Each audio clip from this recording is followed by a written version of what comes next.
if you look at your Twitter feed, it's kind of like the who's who of all sorts of different disciplines, athletes and CEOs and actors and they're what you might call high performance people. And I always wondered, you must see some similarities with all of these people. And I wonder if it's that they have these high performance habits. Is it, I guess since you're with them, they're always learning. Is there something that you kind of see throughout these different types of people? Because you're in a really unique place. Probably there's no one like you that gets to be in these people's lives. And I wonder what you see there. I mean, I think that the common thread, and I would imagine with all your guests, they share this in common, is that they are lifelong learners. Because anyone who, I think, learning, or especially meta-learning, learning how to learn, it's like the grandfather or the grandmother of personal growth or high performance or self-help, if you will. Because without learning, nothing changes. And so I think that one of the common themes is they have a high standard for things.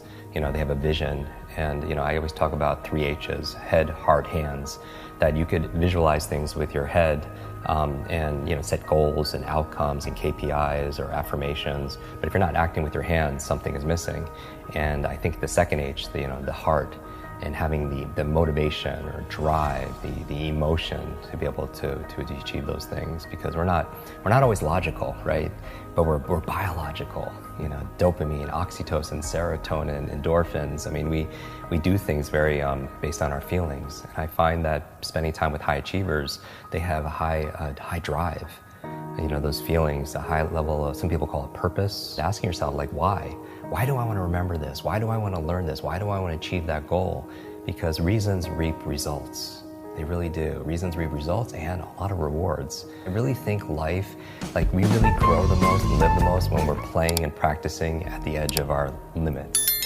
Because we don't uncomfortable. Exactly, and I think that commonality is common with high performers or elite mental performers or athletes or actors or traders or educators or philanthropists. They're at that level. I think a lot of people, they give away their sovereignty and a lot of their power to other people as an expert or as a guru, if you will. But I think the ultimate expert is ourself.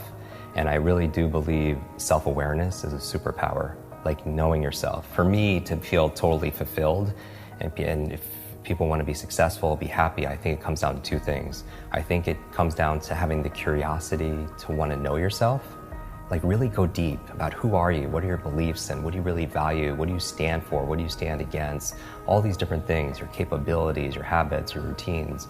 So having that self-awareness, the curiosity to know yourself. But once you know yourself, I think a lot of people might know themselves, but you also need the courage to be yourself too. Like once you know yourself, you need to be able to have that courage, that boldness to really live it. Because I really do believe, we're talking about learning from other people, I believe ultimately the life we live are the lessons we teach. The life we live are the lessons we teach to other people. And it's not about what we say. So many people just say, they can say things all the time, but if they're not doing those things, I feel like we don't really understand it. And I think really when it comes down to it, a life well lived, it's not just the words, because words, it's better well done than well said. But so many of us are shrinking sometimes, and you must see this, Brian, where because we value other people's opinions so much and their expectations so much, and we don't really know ourselves. And even if we are getting glimpses of it, it's hard in this world to be ourselves when you have, so many people are living a life, it's their parents, ideas for them, or it's the Joneses or something like that. And I think you could really go broke buying into other people's opinions, and their expectations. And so coming back to this, when we're talking about human memory and learning, I just feel like we're here to grow and we're here to give. And that's when we feel the most empowered. So it's like knowing who we are and then being who we are.